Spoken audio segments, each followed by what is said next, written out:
Start करते हैं। इसमें अभी हमने 500 एमसीक्यूज़ में अभी हमने 179 एमसीक्यूज़ कवर कर लिए हैं।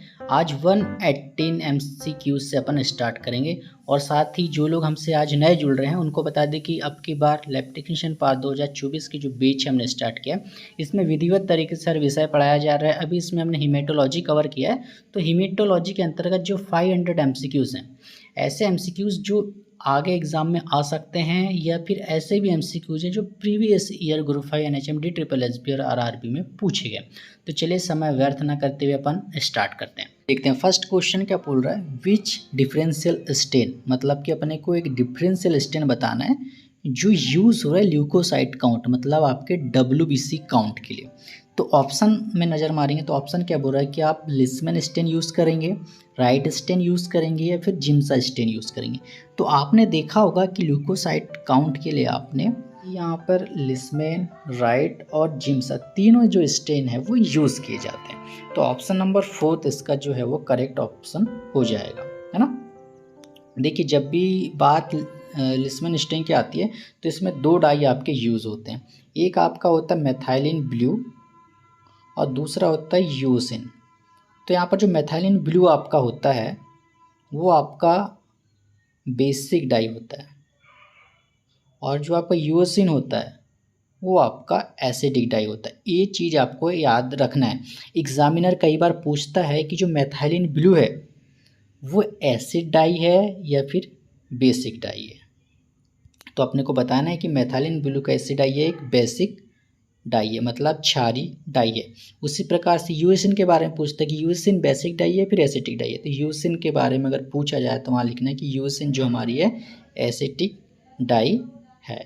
ओके, चलिए अगला क्वेश्चन यहाँ पर बोल रहा है कि विच स्टेन कंटेन बूथ। अब वह कौन सा स्टेन है जिसमें एसिड और बेसिक डाई दोनों हैं। तो यहाँ पर 4 ऑप्शन आपको दिए गए हैं कि रोमानोवस्की स्टेन होगा, वाइटल स्टेन होगा, सुप्रा वाइटल स्टेन होगा, या फिर अल्बर्ट स्टेन होगा। तो देखिए, इसका जो करेक्ट जवाब होगा, जहाँ पर एसिड और बेसिक दोनों डाई मिलते हैं उसको क्या बोलते हैं अपन, रोमानोवस्की स्टेन। उसके बाद अगर अल्बर्ट स्टेन की बात आती है तो अल्बर्ट स्टेन आप कार्नी बैक्टीरिया डिप्थेरिया के लिए करते हैं। सुप्रा वाइटल स्टेन की बात आती है तो सुप्रा वाइटल स्टेन आप रेटिकुलोसाइट काउंट के लिए करते हैं। ओके, चलिए अगला क्वेश्चन यहाँ पर बोल रहा है कि विच सुप्रावाइटल स्टेन। अब बात आ गई देखिए सुप्रावाइटल स्टेन की। Which supravital staining mark living DNA और आरएनए। अब यहाँ पर जो मार्क होता है लिविंग मतलब जीवित डीएनए और आरएनए के लिए, तो यहाँ पर किस डाई का अपन यहाँ पर यूज़ करेंगे। सुप्रावाइटल स्टेन जब आप कर रहे हैं तो आपको लिविंग डीएनए और आरएनए देखने हैं, तो आप किस डाई का उपयोग करेंगे। टाइफन ब्लू करेंगे, एक्रीडिन ऑरेंज करेंगे, जेसस ग्रीन करेंगे, फिर ऑल। तो इसका जो करेक्ट ऑप्शन हो जाएगा वो हो जाएगा एक्रीडिन ऑरेंज। चलिए अगला क्वेश्चन यहाँ पर देखते हैं। अगला क्वेश्चन बहुत प्यारा क्वेश्चन है। क्वेश्चन क्या बोल रहा है, विच डाई इज यूज, मतलब कि which dye use to identify cytoplasmic inclusion such a mitochondria. थोड़ा इसको हिंदी में समझ लेते हैं। माइटोकॉन्ड्रिया जैसा साइटोप्लाज्मिक समावेश की पहचान करने के लिए किस डाई का उपयोग करेंगे। अब देखिए, साइटोप्लाज्म में आपका जो समावेश है कौन, आपका माइटोकॉन्ड्रिया। अब आपको माइटोकॉन्ड्रिया को देखना है तो किस प्रकार का डाई मतलब कि स्टेनिंग का आप यूज़ करेंगे। तो यहाँ पर 4 ऑप्शन आपको दिए हैं कि आप सुप्रावाइटल स्टेन करेंगे।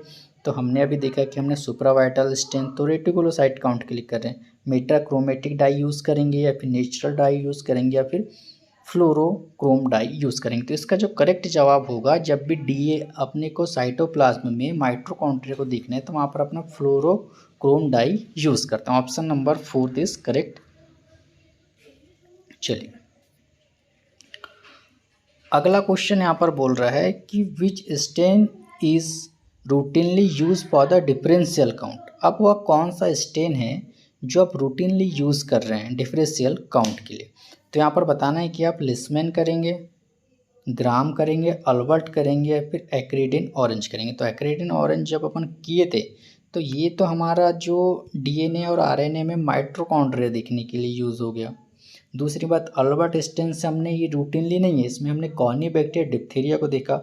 ग्राम स्टेनिंग भी अपन रूटीनली नहीं करते क्योंकि इसमें ग्राम पॉजिटिव और ग्राम नेगेटिव बैक्टीरिया को देखते हैं। तो अपन यहाँ पर जो लिस्मैन स्टेन है ये रूटीनली यूज़ होने वाला हमारा स्टेनिंग है।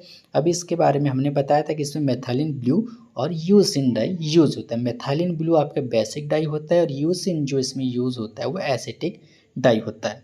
अब आपको क्वेश्चन कमेंट्स बॉक्स में बताना है कि जो ग्राम स्टेनिंग करते हैं अपन, तो जो ग्राम पॉजिटिव बैक्टीरिया का कलर कैसा होता है। ओके, चलिए अगला क्वेश्चन यहाँ क्या बोल रहा है, the alcohol use for the dissolving Leishman stain must be free form.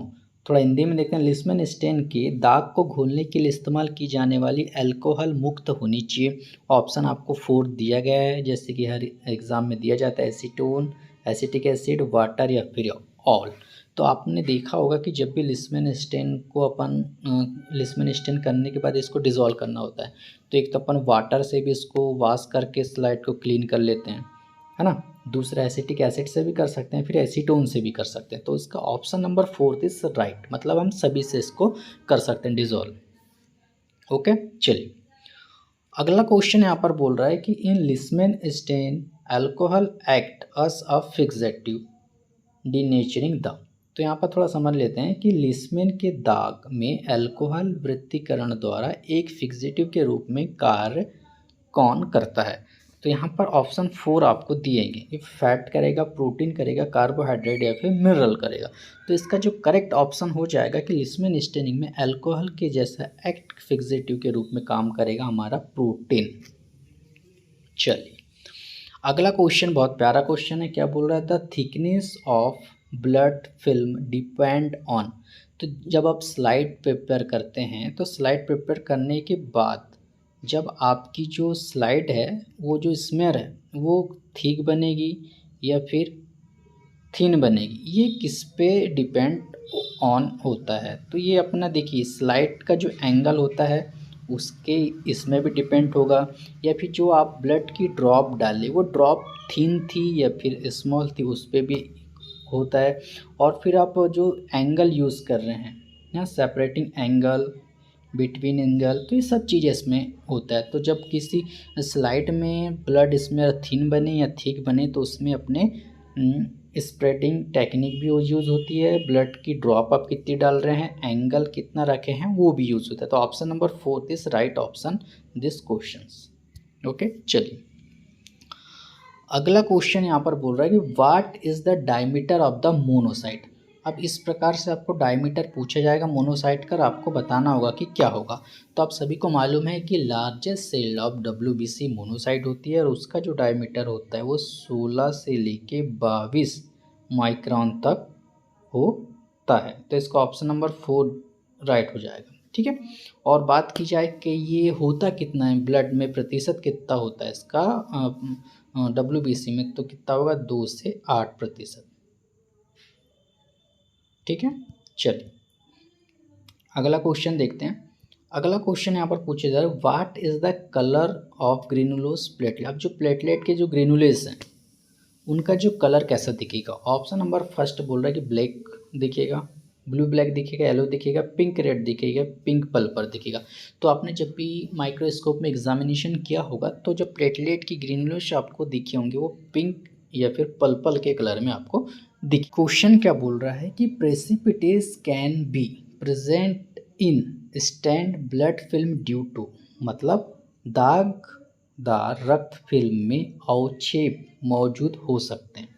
अब कैसे हो सकते हैं, या तो आपने डिस्टिल वाटर से अच्छे से वॉश आपकी जो स्लाइड है उसको किया ना हो तो उसमें चीज़ें आपकी रह सकती है, पहली बात।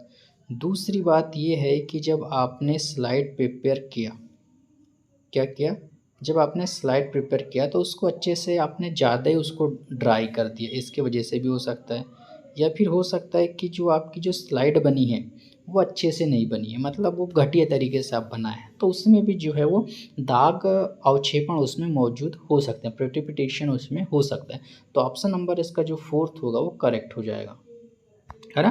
कि जो हमारी स्लाइड है उसमें अवक्षेपण यानी कि जो स्लाइड में जो चीज़ें चिपक जाती वो रह जाती है, उसके क्या क्या कारण हो सकते हैं, अच्छे से उसको वॉश हमने नहीं किया है, पहली बात। दूसरी बात हो सकता है कि अलाउिंग स्टेन टू डाई, मतलब जो स्टेन है वो ज़्यादा ही डाई हो गया या फिर स्लाइड हमारी ठीक से बनी नहीं, तो इसका ऑप्शन नंबर 4 करेक्ट हो जाएगा। चलिए अगला क्वेश्चन बोल रहा है कि component of the Leishman stain are sensitive change to. अब देखिए लिस्मन स्टेन जब भी अपन यूज़ करते हैं तो कौन से ऐसे घटक है जिससे वो ज़्यादा संवेदनशील हो जाएंगे, है ना। तो यहाँ पर देखते हैं कि कौन से हैं। अमोंग द सॉल्यूशन, मतलब सॉल्यूशन की जो मात्रा है वो कम या ज़्यादा हो जाएगी तो लिस्मन स्टेन सेंसिटिव हो जाएगा, या फिर मॉर्फोलॉजी ऑफ सेल, पीएच, या फिर सॉल्यूशन। तो देखिए इसमें जो मेन घटक होता है लिस्मन स्टेन में वो पीएच का काम होता है। पीएच ज़्यादा हो गई कम हो गई तो जो स्लाइड है वो अति संवेदनशील हो जाएगी। इसका मतलब ये है कि स्लाइड में अच्छे से ऑब्जर्व चीज़ों को नहीं कर पाएंगे, तो पीएच को मेंटेन करना होता है। तो इसका जो करेक्ट ऑप्शन हो जाएगा वो ऑप्शन नंबर 3 उसका पीएच। चलिए अगला क्वेश्चन है विभिन्न ल्यूकोसाइट का अवलोकन करते समय माइक्रोस्कोप में कंडेंसर की स्थिति क्या होनी चाहिए। जो माइक्रोस्कोप में जो कंडेंसर है आपका वो उसकी स्थिति कैसी होनी चाहिए। ऑप्शन जब आप ल्यूकोसाइट काउंट करते हैं तो ऑप्शन नंबर फर्स्ट बोल रहा है कि टॉप मोस्ट पोजीशन में होना चाहिए, डाउनवर्ड पोजीशन में होना चाहिए, मिडिल पोजीशन में होना चाहिए, या फिर स्लाइटली डाउनवर्ड पोजीशन में होना चाहिए। जब भी ल्यूकोसाइट की बात आती है तो जो कंडेंसर आपका है वो टॉप मोस्ट पोजीशन में आपका होना चाहिए। ओके चलिए अगला क्वेश्चन क्या बोला है, during staining of blood film red cell stain to red due to. अब थोड़ा इसको हिंदी में समझते हैं। रक्त फिल्म में धुंधला होने के दौरान लाल रक्त कोशिका का दाग बहुत अधिक लाल हो जाता है, तो क्यों ज़्यादा लाल होता है, तो यहाँ पर अपने को बताना है। ऑप्शन नंबर फर्स्ट दिया गया है कि जो स्टेनिंग है वो ज़्यादा हाई मात्रा में हो गई है, स्टेन है जो एसिडिक हो गई है, या फिर डर्टी स्लाइड बनी है, या फिर पीएच का जो वैल्यू है वो ज़्यादा हो गया। तो कब दिखेगी ज़्यादा ही लाल, जब हमारी जो स्टेनिंग है वो ज़्यादा हाई हो गई है, ज़्यादा चीज़ें हमने उसमें ऐड कर दिया है। ठीक है चलिए अगला क्वेश्चन बोल रहा है कि what is the diameter of neutrophil.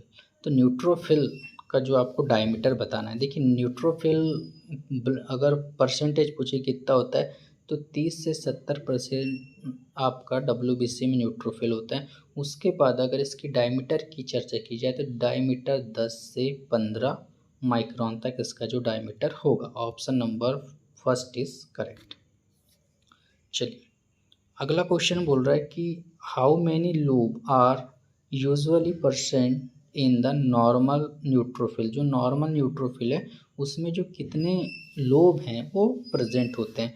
तो जनरली आपने जो न्यूट्रोफिल को देखा होगा तो वो आपको कुछ इस प्रकार का आपको दिखाई देता है। कौन, आपका न्यूट्रोफिल। तो इस प्रकार का न्यूट्रोफिल आपको दिखाई देगा। तो उसमें आप देखते हैं कि 3 लोब इसमें आपको दिखाई देते हैं, पर परसेंटेज पूछा जाए कि कितने हो सकते हैं तो यहाँ पर अपने को बताना है कि ये 2 से 6 लोब हमको ये दिखाई दे सकते हैं। एग्ज़ाम में आता है तो 2 से 6 लोब लगाना है। ऑप्शन नंबर दूसरा राइट। चलिए अगला क्वेश्चन बोल रहा है कि stain is picked by the nucleus of the monocyte. अब यहाँ पर बताना है कि जो मोनोसाइट है उसकी न्यूक्लियस में कौन सा स्टेन होता है वो प्रिक होता है। एसिटिक होगा, बेस होगा, दोनों होगा, या फिर नॉन ऑप्शन। तो जब भी मोनोसाइट की बात आती है तो वहाँ पर आपका जो बेसिक स्टेन है। अगला क्वेश्चन क्या बोल रहा है, cytoplasm of lymphocyte stain colour alter Romanowsky stain. थोड़ा हिंदी में समझ लेते हैं कि लिम्फोसाइट का जो स्टेन होता है वो साइटोप्लाज्म का रंग रोमानोवस्की स्टेन के हिसाब से धुंधला या फिर बदल जाता है, तो वो कैसा कलर दिखेगा। तो यहाँ पर ब्राइट रेड दिखेगा, या फिर पर्पल दिखेगा, ग्रीन दिखेगा, या फिर ब्लू। तो इस प्रकार का क्वेश्चन आपके एग्जाम में आता है तो अपने को यहाँ पर लगाना होता है ब्लू कलर। ओके चलिए अब अगला क्वेश्चन यहाँ पर क्या बोल रहा है, सिंपल सा क्वेश्चन है, what is the normal percentage of the basophil in the total leucocyte count. मतलब टोटल ल्यूकोसाइट काउंट में जो बेसोफिल का परसेंटेज कितना होता है। तो आपको सभी को मालूम है कि बेसोफिल 2 से 10 0 से 2% तक जो है वो हमारा बेसोफिल का होता है। ठीक है, ओके। न्यूट्रोफिल की बात की जाए तो न्यूट्रोफिल 30 से 70%। मोनोसाइट की बात की जाए तो मोनोसाइट 2 से 8%। लिम्फोसाइट की बात की जाए तो लिम्फोसाइट 25 से 40%, है ना। इस प्रकार के जो सेल्स का परसेंटेज होता है, तो आपको सभी परसेंटेज याद करनी है, साथ में जो इनकी डायमीटर है ये भी अपने को याद करना होता है। अगला क्वेश्चन बोल रहा है कि what is the normal count of monocyte in 1 CUMM of blood.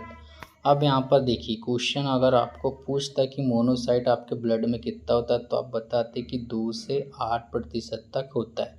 Question soul advance किया, आप एडवांस में पूछ ले कि what is the normal count of monocyte 1 CUMM blood. तो ऐसे क्वेश्चन आते हैं तो वहाँ पर अपने को लगाना होता है कि 200 से 800 CUMM तक ये हमको नज़र आते हैं। ऑप्शन नंबर जो 3 है ये करेक्ट हो जाता है ना।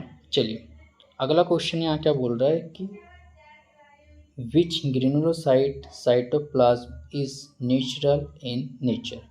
कौन सा ग्रेनुलोसाइट का साइटोप्लाज्म प्रकृति से तटस्थ होता है। यहाँ पर 4 ऑप्शन आपका दिए गए होते हैं, इसका जो करेक्ट ऑप्शन है आपका वो होगा इसमें न्यूट्रोफिल। ओके, तो आज के लिए तो बस खाली इतना ही था। अब